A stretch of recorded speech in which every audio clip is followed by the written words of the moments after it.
Everyone, Dream Warrior Special Edition, Ready Player One. What are people missing about this movie? We're going to talk about it, and you and me, we're going to catch up a little. Hit that music, let's roll.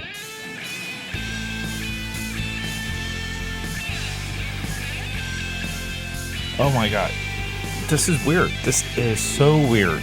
It's been so long since I've done a solo episode. Chris and Mark and I have been doing so much regarding Dream Warriors that I honestly feel this is the first time during the entire stretch of Dream Warriors. I honestly feel that I have some warriors, people. I got people to bleed with, people. Oh my god. Big shout out to Mark for just rocking and rolling endlessly, willing to record early morning, late at night. Same with Chris. Chris's taste and enthusiasm, and I say taste in a very complimentary way, because Chris isn't shy about what he does not like. The only thing we had to pull out of him is him not liking Tropic Thunder. And I love that moment in our Tropic Thunder episode where he was just straight up and honest about not digging the movie, straight up and honest about not digging the Marvel movies. So we're like, each of us have like a skill set, almost like the Justice League, like the X-Men, and our skill sets and our specialties. It's great. I only wish Norman and the other Mark were involved, because the spectrum at that point would just be amazing, and it would be the best diverse movie review podcast lineup available. I'm 100% convinced of that. Why? Because of me. Let me toot my own horn. Because of the direction that I would provide. Period. But anyway, so solo episodes. It's so hard. It was so hard for me to get back to doing these. But look, necessity creates things. So Chris and I, this past weekend, timestamp, this is Monday, April 2. So this past weekend, Chris and I did another run. We stockpiled another 3 episodes of Dream Warriors. At that point, there was 4 unpublished. The 4th one went live Easter Eve, going into Easter Sunday, and that was like a late night drop. And I actually spent a chunk of Easter putting the clips out of that episode 84, John Wick, onto our social media, AKAPAD 13. So my sister and I, we were gearing up to see Ready Player One. I asked her if she wanted to see the movie, and then this is like kind of engineered around me trying to create brother-sister time more than anything. And Ready Player One being a nostalgia 80s driven movie, which is very odd for me to say, because there's nothing about that gets me excited. It's really weird. I get it, but I don't really care. Kylo Ren's line in The Last Jedi resonates so much with me. It's like let it die. Like, let the past die. And man, I don't understand the draw. And we're going to talk a little bit more of the absolute draw for Ready Player One. So her and I seeing the movie was just driven around brother and sister time. So I don't know. Her and I, we go see the movie, and I got there's multiple movie theaters I grew up with that were rocking and rolling at times, and the Ready Player One review, this discussion is absolute affirmation that the movie going experience is absolutely dead in like through Hollywood. It is totally dead. Okay, to the point where Ready Player One should have been absolutely positively a flagship movie, almost like a flag, and it should have went to Netflix. Ready Player One, I will say this: Ready Player One should have went to Netflix, Hulu, or Amazon Prime. Period. Okay, I cannot fathom why this movie, what benefit it has going into a movie theater, because the theater, my sister and my sister got tickets for a theater I haven't been at in 10, 15 years. And this theater, when they built it, was just awesome because they had like dual row concessions. It had like part arcade, all this amazing stuff. And so we get there, and they have these totally cool M&M like standees that are selling M&M. So on my IG stories, I posted the red M&M, and I wrote Danny DeVito, because for me the red M&M will forever be Danny DeVito, which is funny because as soon as we sit down in our theater, they played the Danny DeVito M&M Super Bowl spot. So I recorded that real quick for IG story. So it was like back to back, unintentional, looked totally intentional and planned as you click through my story at AKAPAD.com or AKAPAD13. I don't know what I'm doing. Quick coffee stamp. I am doing iced coffee with butter pecan creamer, and it's amazing. So we're jumping all over the place here, but it's been a while. It's been a while since you and me have spent time together. Okay, so this theater only has one side concession running. One side. I get it. It's not a Friday night. It's not a Saturday. But geez, there's definitely a line of people. I mean, you could definitely a line, and to move people through. See, so the whole idea of doubling up on concession availability in the movie theater, and the reason why a lot of movie theaters had concessions closer towards the screens is that if people got there late, they would be able to get popcorn, period. Okay? They would have a chance to get popcorn and not miss much of the movie and get their seats. So this obviously, this movie theater doesn't care if you're late or not. This movie theater also has reserved seating. So this reserved seating trend is horrible. It's so disgusting. It takes so much away from the true experience of seeing a movie. And by this, I mean respecting the crowd, respecting the others around you, respecting the movie, respecting the demand for the movie. And you rush into a movie, and if you have 10 minutes to buy your ticket and get your popcorn, you are sitting in the front row because you don't understand, you don't respect the movie-going experience. These reserved seatings take away that respect, the same level that Netflix takes away the respect of seeing a movie. Okay, they're parallel, and everyone in Hollywood trying to get butts in seats will bash Netflix for this. But you yourself, Hollywood, you have subtracted the respect and the demand it takes for, like, I would say demand. I want to say respect and discipline of seeing a movie at the screen. So it's reserved seating. Again, no big deal, right? We can move through this. This movie theater had upgraded their concession. They got things like cheesecake now, all kinds of Cheetos popcorn. That was like $7. And it looked like it was like a small. So I don't know. Okay. It's got gimmicks. It got all of these things. Amazing M&M displays. I'll still talk about.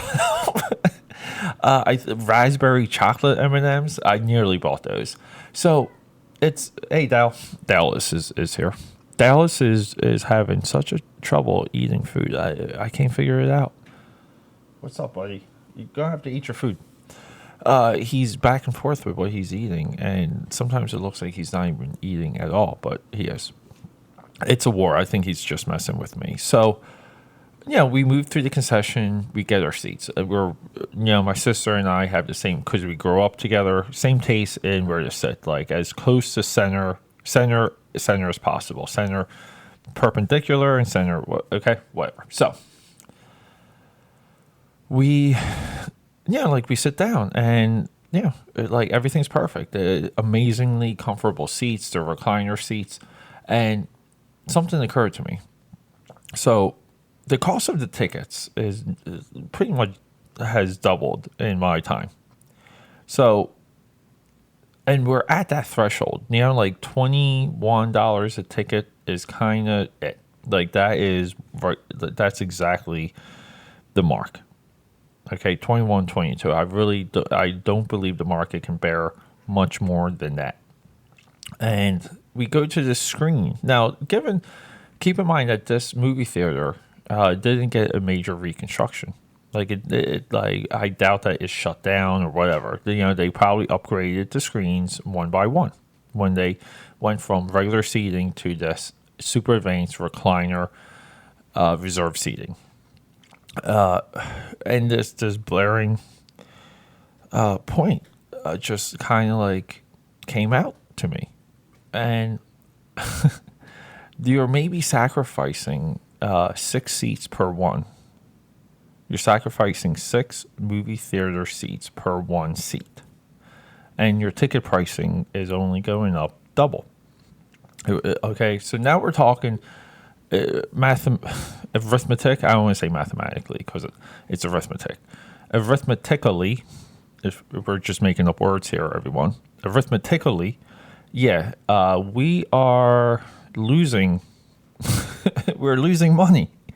It's a 6 per 1 ratio, and now it's 6 to 2. So is this the operational cost expectation with concession of a movie theater? Or was the, hey, I have a business. I need to thrive. I need to make enough money to invest in other places. I need to pay for my kids' college. I need to pay off my house. Was it always 2 seats or was it 6 seats?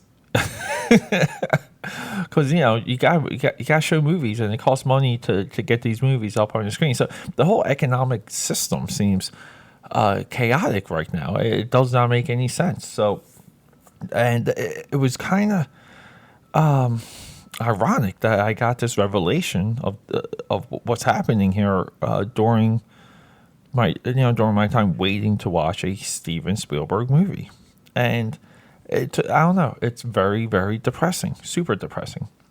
So, Ready Player One 2 is a science fiction movie. We really don't have to go too much detail into the plot. It's dystopian. It takes place in Ohio, which I loved. I like dystopian movies that have off-center locations, and everyone jacks into a place called the Oasis, and it's a giant video game. And the video game kind of someone crosses over to the real world.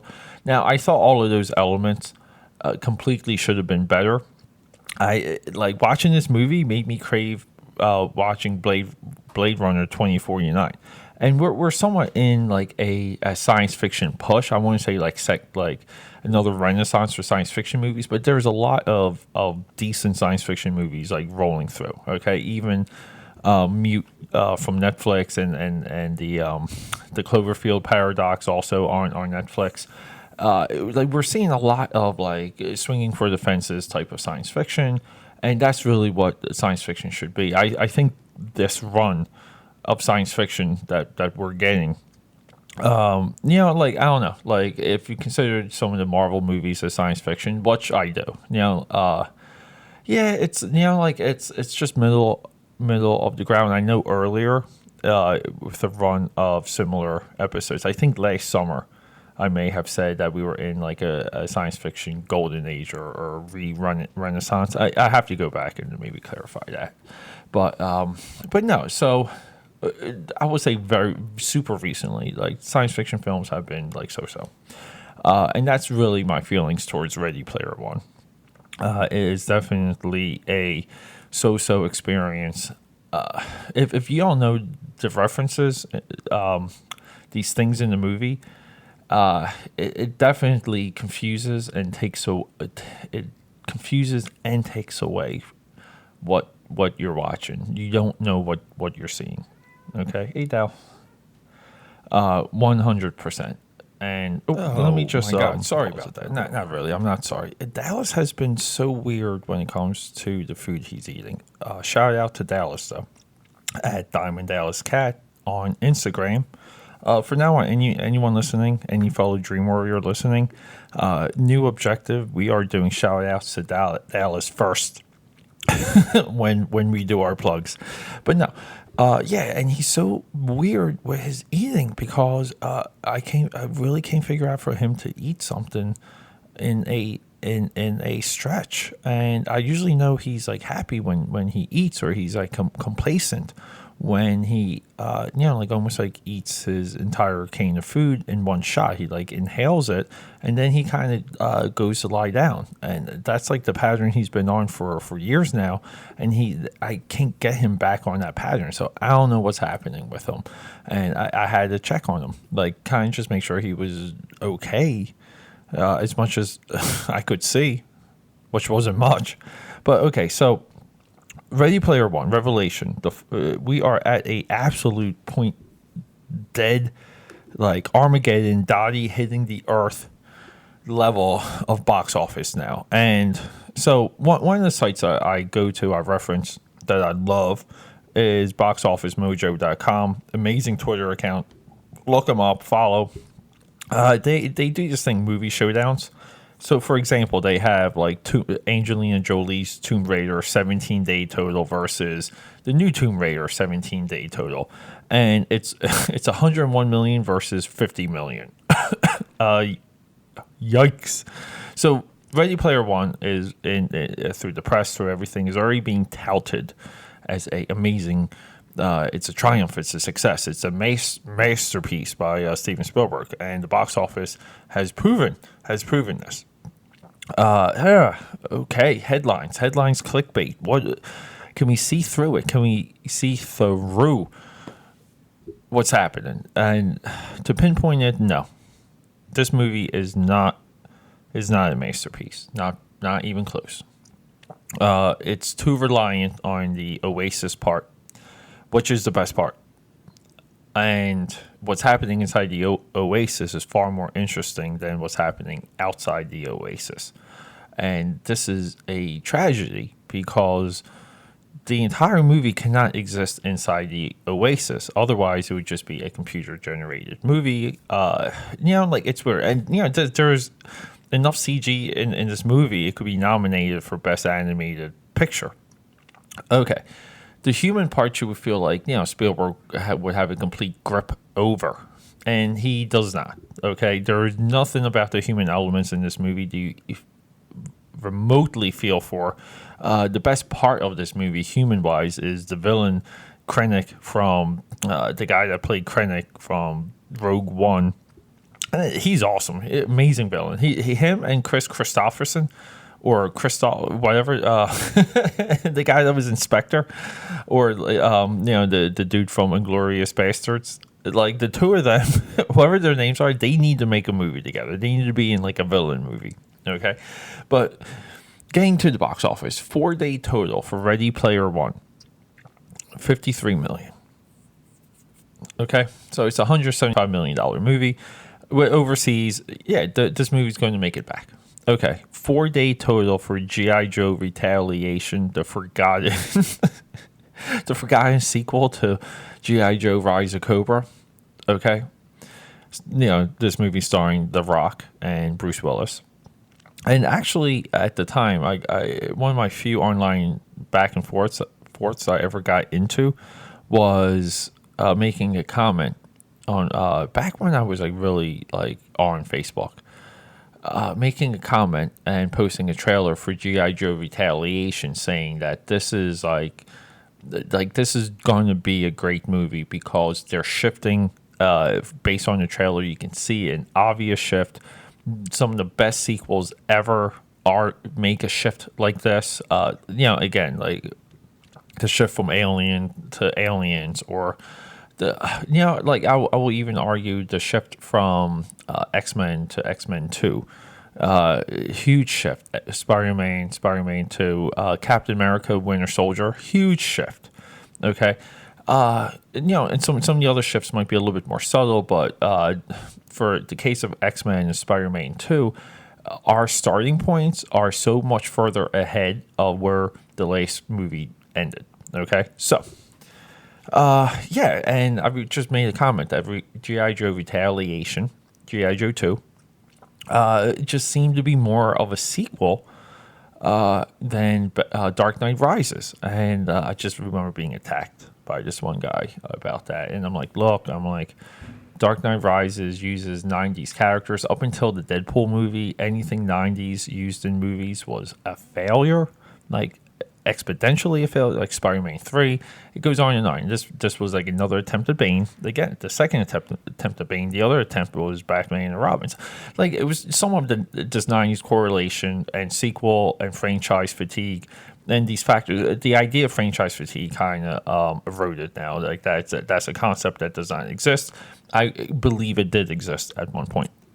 And me and this guy like went back and forth because he couldn't believe that G.I. Joe 2 could ever even be close to Dark Knight Rises. And this is before either movie was released.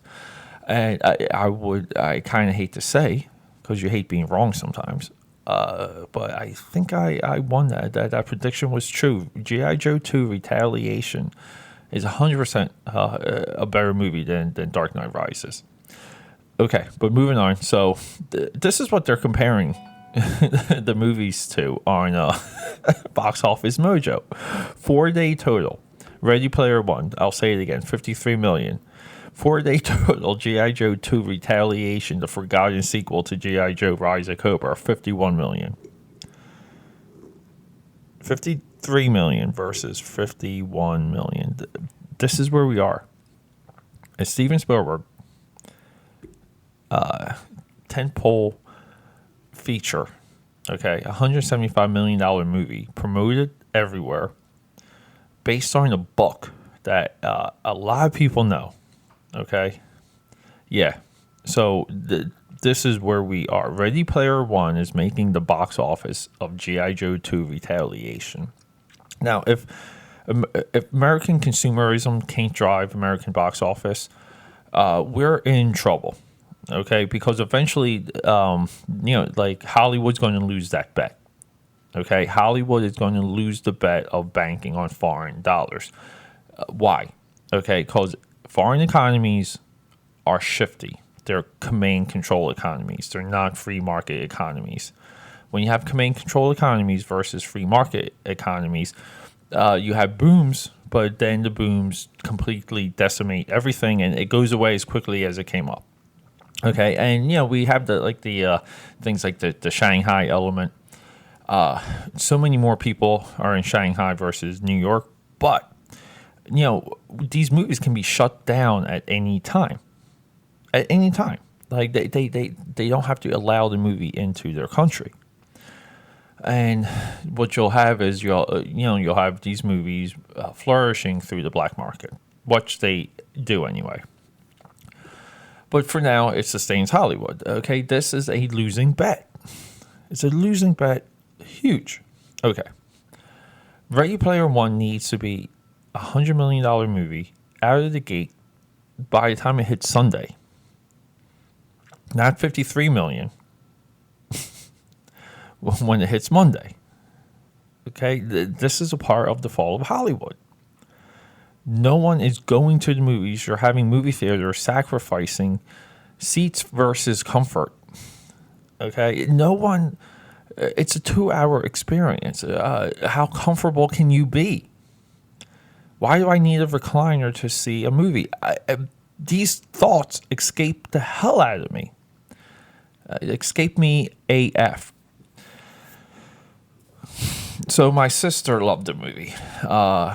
I think the movie was great and enjoyable to sit down and digest. My criticism for the movie look, I would watch Ready Player One like any day of the week. I think the design work, the use of music, which was complete pandering. The movie, it opens with Van Halen, and at no point is you're opening with Van Halen. At no point is it cool. At no point is it cool. What they call the stack. I remember seeing the cover for Ready Player One where it showed the stack, and I just remember being, oh my god, this is such a cool like thing. This is a cool idea. Like, I want to know more about this. Okay, you just don't see it at all. The economy of the world that we live in and what some of the rules are. I really feel like they've believably what they should have added from the book, and maybe I'll do something comparing the two. But look, we're doing a movie here. Is they should have jacked into it just like the Matrix, because that's the only way you can explain having to move your arms and run and to walk when you're in virtual reality. There should have been an implant and a completely immersive experience. It's the only thing that makes sense. It's a solution the Matrix provided that it's still the best solution. Okay? But go on, let me get a sip of coffee. So like the rules of the world, I do not feel like were established at all. Maybe I'll pick up more on a second viewing. Everything inside the Oasis, which I feel like Spielberg had least control over, because then you're dealing with 3,000 artists. I just feel like those guys are the ones that made the Oasis as fantastic as it were. Like the mystery part of the movie was fine, whatever. I would have liked it if the movie started with like 20 years into this mystery, or 10 years. Like, they've been trying for 10 years to get this like thing, okay, this Easter egg, and in 10 years no one can do it, and this kid comes out of nowhere and fucking like does it. Okay, excuse me there. But so I don't know. I mean, there's a part of me that really wants to dig this movie, that felt like I should like this movie. Human elements aside, everything inside the Oasis just seemed to work and made sense. But it's so niche, meaning that even what they had to do inside the Oasis to get these keys to unlock this Easter egg, and then at the end have like this almost like philosophical gotcha. Once the our blue guy, he's a blue dude in this thing and in the Oasis. Once like the blue guy talks to the old guy, it's almost like a gotcha, like, this is what it's all about type thing. And fine, no big deal. That would have been something like I would have expected if I was caring at that point, which I really wasn't. What happens to track down these keys too is kind of video gamey, and you have to kind of like play games a lot to even have that resonate. That's what this is banking on, and the people playing video games now are playing video games on Twitch, and the people who want to play video games now are watching people play video games on Twitch. Okay, this movie is maybe 3 years too late. Okay, the free market took over what's happening with video games, and people have chosen this is their way that they want to absorb video game content, not a 2-second shot of a Halo Spartan squad running through the trenches in the final battle. But anyway, so there was also Spawn in the final battle, and no one on YouTube seemed to have caught it. Spawn is in this movie, and for that reason, it's in the no. It was cool to see Spawn, but yeah. So this movie was just not. I don't think it was designed for me. I think it was really designed for someone like my sister that just wanted to watch a movie and enjoy themselves and kind of follow the stakes as it moved through the chains. I went into this movie expecting more, knowing that there was more at stake. Okay, it would be no different than a similar experience with Star Wars: The Last Jedi, which I have yet to talk about, to where, like the Star Wars movies need to be a certain thing at a certain level all the time, for everyone else to do well. And we have Han Solo coming up, which has zero traction, even though that's our planned family movie. And and we have Last Jedi, which was a divisive disappointment. Okay, I don't know. It's just not looking good. So this puts so much more importance right now on Infinity War. Infinity War needs to outdo Black Panther, because the Black Panther success is such an anomaly that it's not going to be recreated. It's not going to be replicated, but something engineered needs to beat it, and it needs to beat it soon, because we're week by week now when it comes to these companies and these theater owners bleeding money, because I'm convinced that they're bleeding money. But yeah, so look, this episode was just intended as like a snap review, similar to the Spider-Man Homecoming episode. We were going to do like a snap review post. I didn't record when my sister and I were done with the movie. I only recorded with her picking me up on the way to the movie, which was like initial like 16-minute discussion. And the reason for this is that when I was done with the movie, I kind of wanted to think about it. I wanted the movie to sit and to resonate. I didn't think I was doing it justice by doing a snap review. So because of that, like I lost doing like a full episode with my sister, which, it kind of breaks my heart. Because it just sucks. But she loved the movie. She loved the movie so much. And her and I were so divided on it. Like it's easier to like it's more difficult to portray why you like something versus to why you hate it. I think when it comes to providing value to everyone out there with the Dream Warriors podcast, I think having a level of analysis towards what's the disconnect is between the audience and the movie is far more important than adulation. We move forward through criticism. Period. If you don't live the life of powering yourself through criticism day in and day out, you're not really pursuing life. You're becoming something else. Okay. To reference Netflix movie Rebirth that Chris and I spoke about this past weekend. If I'm going to quote Rebirth, you're becoming a zombie. Okay. Do not, just because things seem perfect doesn't mean that they are. But anyway, so I'm going to right now just say I do recommend this movie. I would recommend it because it is still a experience. It's still cool. It's very niche.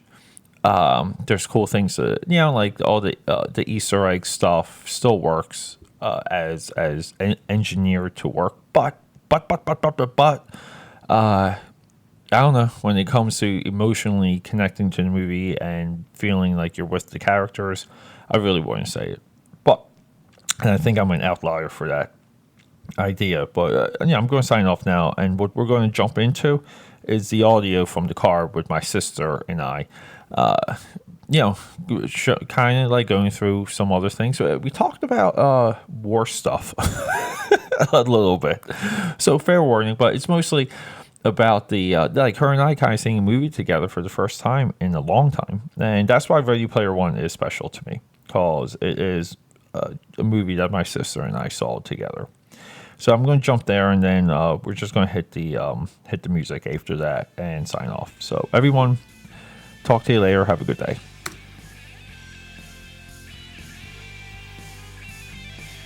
Oh my God! So are we going right to? Yeah, we're going to go right to the movie. Yes. So I was talking about this earlier, because Chris and I were doing. Chris and I have been doing episodes, and what was the last movie you and I saw together? The last one.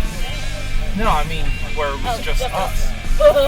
Yeah. Probably like.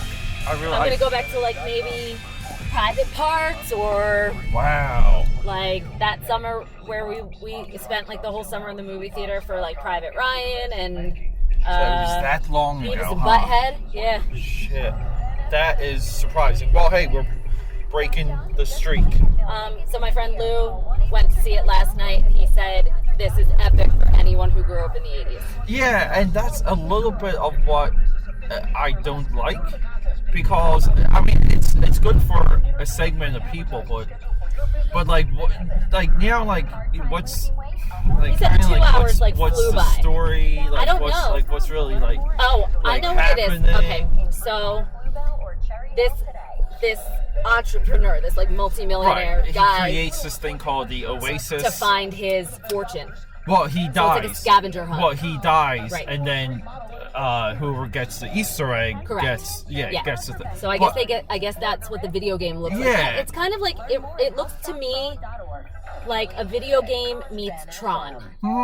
Well, yeah. I mean, it's virtual reality. Today, I tried catching up in Spielberg. Yeah, So I know. How far did you make it? I tried to watch Lincoln again.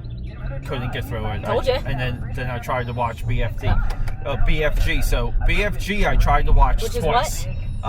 Big Friendly Giant. Oh, I never saw that. That's his children's one. Yeah. That he made with Disney. Like he collaborated with Just Disney. a couple years ago, right? Yeah, I think it was Last 2016. year, yeah, the year before. And that's based on the Ronald Dahl book, the Charlie and the Chocolate Factory Right. author. He wrote Matilda. He's got like a ton of. Did he do Hugo too? No, I don't know if he did. No, I don't think he did Hugo. But yeah, so that movie is really tough to watch. That's like that is so bad. So it's been a long time since I've even seen or wanted to see a Spielberg movie, Yeah. like in the theaters. What did you think of The Post?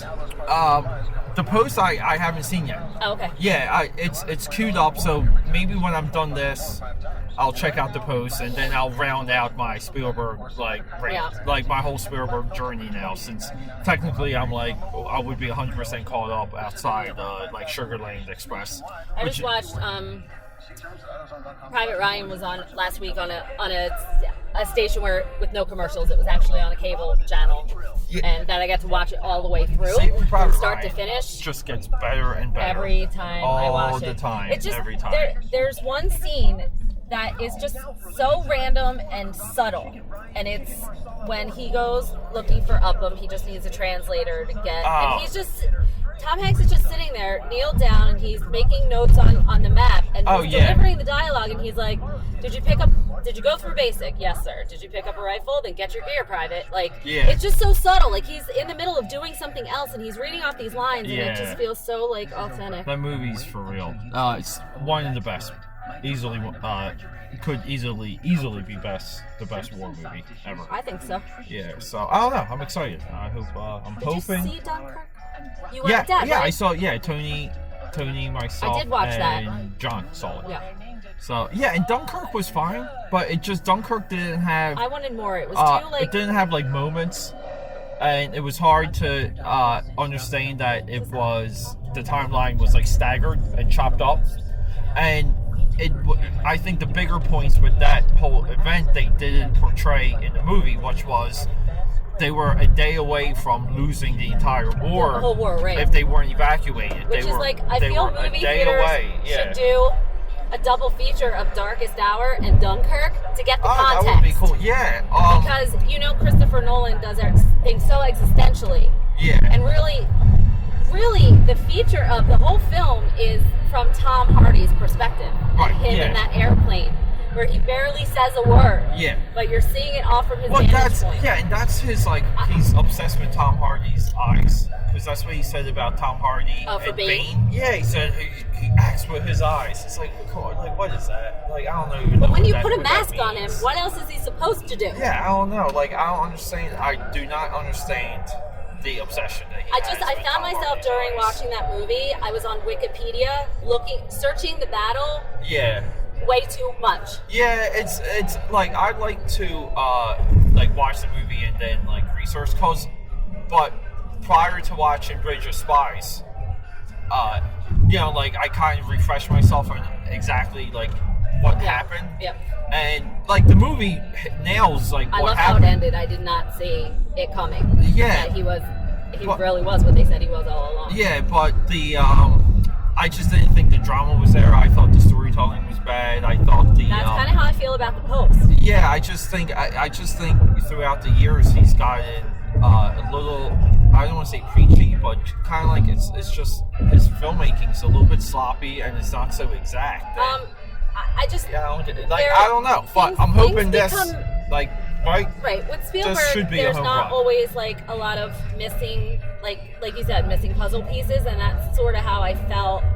I love Bridge of Spies, probably because I learned a lot watching that movie, because I think that part of the 1950s and the 60s in between the Korean War and the Vietnam War, they don't teach you a lot of in school. Oh, no, when not they focus at all. on American history. They stay away from the Cold War. But, well, because the Cold War is giant and complex, and it's a tough thing to teach. With the Post, there can only really be so much like drama, because it's kind of a flat story to begin with. I would say that's exactly how Lincoln came off and Bridge of Spies and the Post is. I think you're just waiting for that moment of drama, and it just doesn't come, and then the movie's over. What's the hook for the Post? So they work for the Washington Post. Okay, so what's the gotcha?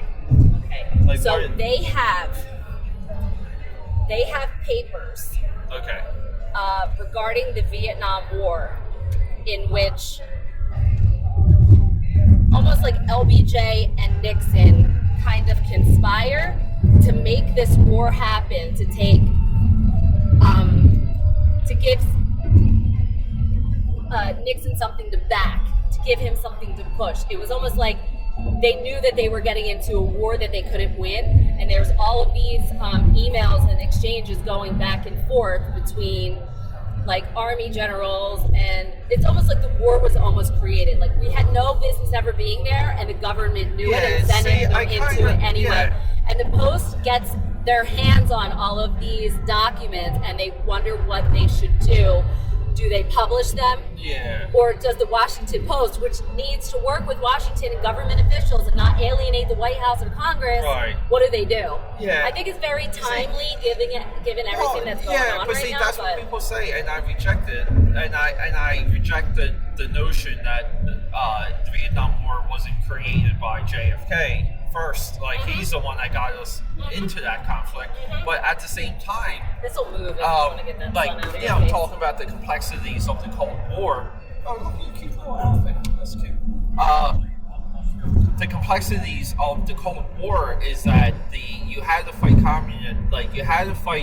communism somewhere. You had to fight it somewhere, and this was a battle line. This was a line in the sand, and Nixon worked his butt off. Nixon was the best foreign relations, foreign policy driven president in the history of the world. Because he had so much of that experience working under Eisenhower all the way up to his presidency. That's all that was. Yeah, and he ended the war. He ended the war through force and power. It was called the Christmas Day bombing, and he submitted them into a surrender. So I don't understand these ideas that the Vietnam War was this failure and things weren't at stake.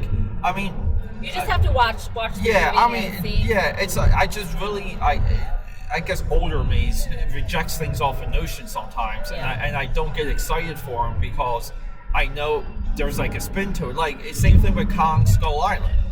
Kong Skull Island is running around. They're calling Vietnam this failure and this disgrace. And Hollywood, these people, these freaking elites are obsessed with labeling Vietnam as some huge disaster. And because of that, we can never help other countries now on a militarily sense. Well, we can't get into other countries' civil wars. It doesn't even. You know what? That's part of the reason why we haven't built up a huge presence in Syria. Why we didn't really do enough in Somalia. Places like that. But the thing is, though, we should have did that.